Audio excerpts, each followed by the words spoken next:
Hello everybody, welcome back to my channel. In this video we are going to learn about logic gates. So let's get started. Binary logic is used in computers because it is simple as it has only two possible values 0 or 1. Any logic gate can be described with the help of three ways. So every logic gate would have a function which is depending on its input in some or the other logic, and you can represent the gate in three ways, either through a graphic symbol, algebraic function, or a truth table. So let us learn these logic gates one by one. So we have the first digital logic gate, which is the NOT gate. This is having one input and one output. It is represented as a graphical symbol as shown with a triangle and a bubble to show the inversion operation. The function is y is equal to x bar, which is actually x complement. And then we have the truth table. The truth table will show you all the possible inputs and the output in each case. So because this is a one input gate, we'll have two possibilities for that one input. Either that input would be 0 or it would be 1. And we know that this NOT gate is performing inversion operation. So y will be the inverse of x. Hence, when x is 0, y is 1, and when x is 1, y is 0. Then let's move to the next gate, which is the AND gate. In this case, we have two inputs x1 and x2 and the output is y. This is the graphical symbol for an AND gate. The function is represented as y is equal to x1 dot with x2. So this dot is to represent the AND operation. The truth table, because we have two inputs now, so there are four possible values as every input can be either 0 or 1. So we'll have 0 0, 0 1, 1 0 or 1 1. We know that because this represents series connection, only in one case when both the inputs are 1, the output will be 1. In all the other three cases, the output will be 0. Then we come to the next gate, which is the OR gate. Again, it has two inputs x1 and x2. The output is y. The graphical symbol is like this. The function is represented as y is equal to x1 plus x2. So this plus is actually representing the logical OR operation. Then we have the truth table, which is having all the four possible cases for the inputs. So when x1 and x2 could be 0 0, 0 1, 1 0 or 1 1. If any one of the input is 1 or both the inputs are 1, in all the three cases the output would be 1. Only in one case when both the inputs is 0, the output will be 0. After these three basic operations, we can have other logic gates implemented using these three basic operations, and these logic gates are responsible for certain complex functions. So let us learn them one by one. We have the first one, which is the NAND gate. It is simply a combination of AND followed with a NOT. So we, as per the graphical symbol, we first make the AND gate and then we add a bubble to it to tell that it is a inversion. So this becomes a NAND gate symbol. The function is x1 dot x2 with a bar or a complement over it to represent that this is NAND operation. The truth table will just be the opposite for the AND gate. So you remember in this case now, if both the inputs are 1, only then the output would be 0. In all the other cases, the output would be 1. This is simply the opposite of the AND operation. So if we quickly scroll over there, you will see that this truth table for the NAND is simply the opposite for the AND operation. So this is all three zeros and then 1. And when you come to the NAND, you have first 3 is 1 and then we have a 0. Similarly, we have the NOR gate, which is OR plus NOT. The graphical symbol is the OR gate symbol followed with a bubble to represent that we have a NOT operation. Function is x1 plus x2 whole complement, just to show that this is OR followed with NOT. Then the truth table is just the opposite for the OR gate. So now only in one case when both the inputs are 0, we would have the output as 1. In all the other cases, we will have the output equal to 0. Then we will move to two special gates which is called exclusive OR, that is XOR. The graphical symbol is like this. It is very close to an OR gate, but we have an extra arc over here.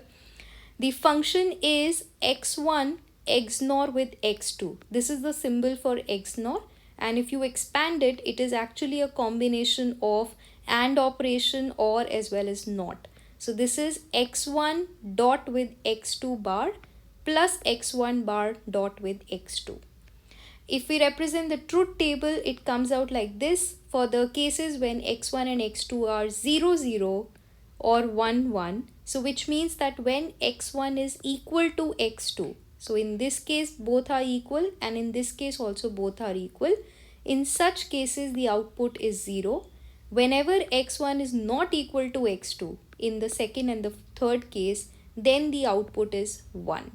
So we can say that exclusive OR gate involves all the basic operations, and the output can be expressed in a simple way that when the inputs x1 is equal to x2, then your output is 0, and whenever they are not equal to each other, the output is equal to 1. Let's move to the other gate, which is called the XNOR or the exclusive NOR gate. This is just the complement of the XOR. So we have the graphical symbol which is having the XOR gate with a bubble to represent that this is a NOT operation. It is denoted with x1 XNOR with x2. So this is a symbol for XNOR gate, functional symbol. And the expression is y is equal to x1 dot x2 plus x1 bar dot x2 bar. The truth table is like this. Now in this case, whenever x1 is equal to x2, we have the output 1, and whenever they are not equal to each other, we have the output 0. So hence in the first and the fourth case, the output is 1, and when they are not equal to each other, the output is 0. So we can say that this XNOR gate can be used to check the equivalence between the inputs. Whenever the inputs are equivalent, your output is high. So in simple way, we can say that exclusive NOR also involves all the basic operations, and the output can be expressed like when inputs are equal to each other, the output is 1, and when they are not equal, the output is 0.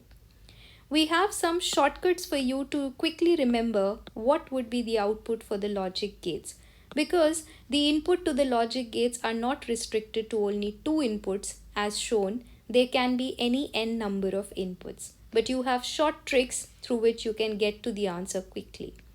For an AND gate, you need to just remember that if any one of the input of the AND gate is 0, the output is definitely going to be 0.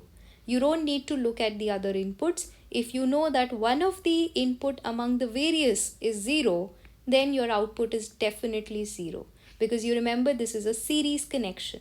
So if any one switch is off, the complete path will be disconnected. Let's come to the OR gate. If any one of the input of OR gate is 1, then you are sure that the output is 1. You don't need to check the other inputs. So this is just the parallel connection that we showed you. So hence, if any one of the switch is on or it is 1, then definitely the output is 1. We don't need to check the other inputs. Similarly, because NAND gate is just the opposite of AND, so we know that if any one of the input to the NAND gate is 0, then the output would be 1. Just the inversion for the output of AND. And for NOR gate, we have the opposite for OR. So if any one of the input of NOR gate is 1, then the output is 0.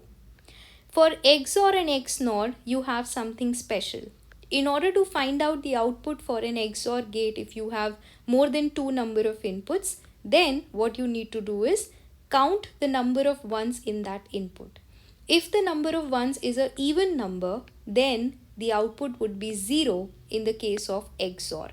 And if the number of ones that you count is an odd number, then the output would be 1.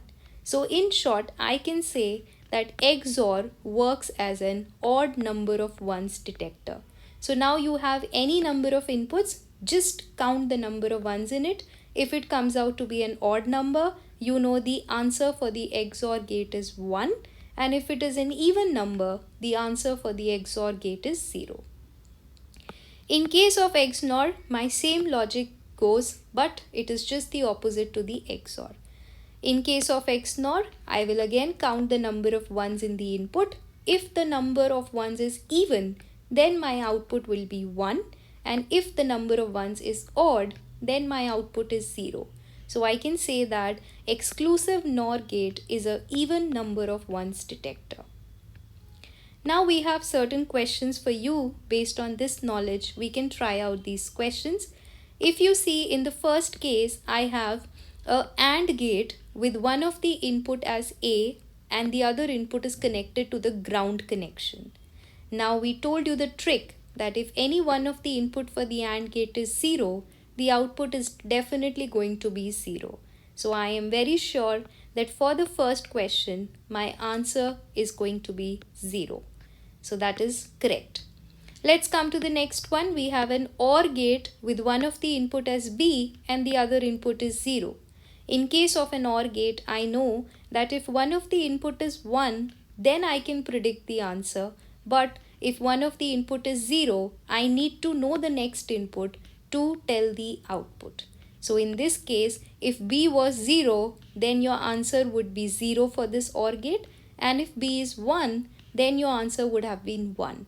So actually your answer is whatever B is. So in the second question, the answer or the output for this OR gate would be B.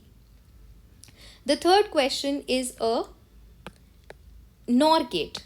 In this NOR gate, we have one of the input connected to 1 and the other input is at A. Now we are sure that for a NOR gate, if any one of the input is 1, then the output will definitely be 0. So in this case, I need not think about what is A.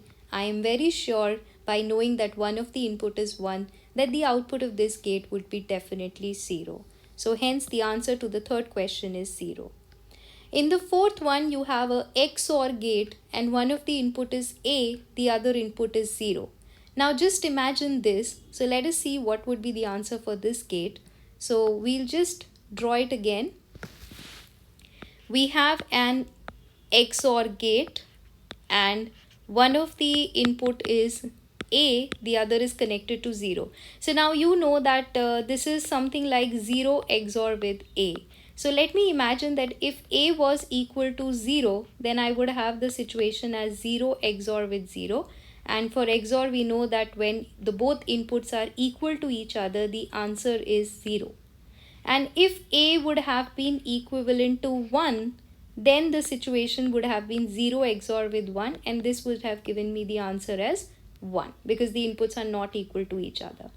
So if you understand that clearly my output is coming as whatever A is. So when A was 0, the answer was also 0, and when A was 1, the answer was also 1. So hence I can say that the answer to this question is A itself. So we come back and yes, the answer to this question is A. To download these notes from the description box, you will require a password. So the password for this is AZB29K. Let's come back. And now we'll discuss the fifth question. We have a 3-input XOR gate which has the inputs 1, 1, 1. What would be the output? Now we know that in case of XOR gate, if we have more than 2 number of inputs, we need to count the number of ones in that input to get the answer. In this case, the number of ones is 3, which is an odd number, and we just learned that XOR gate is an odd number of ones detector. So whenever the number of ones in the input will be odd, the output will be 1. Hence, the answer to the fifth question is 1. In the case of the sixth question, we have a 3-input XNOR gate which has the inputs 1, 1, 0. So what is the output? Now in this case, again we count the number of ones. The number of ones is 2, which is an even number, and XNOR gate is an even number of ones detector. So yes, in this case, the output would be 1. So for the XOR and the XNOR, just by counting the number of ones in the input, you can find out the answer. Hence, we have learned about the logic gates. If you like this video, please like, share and subscribe and be connected. Thank you.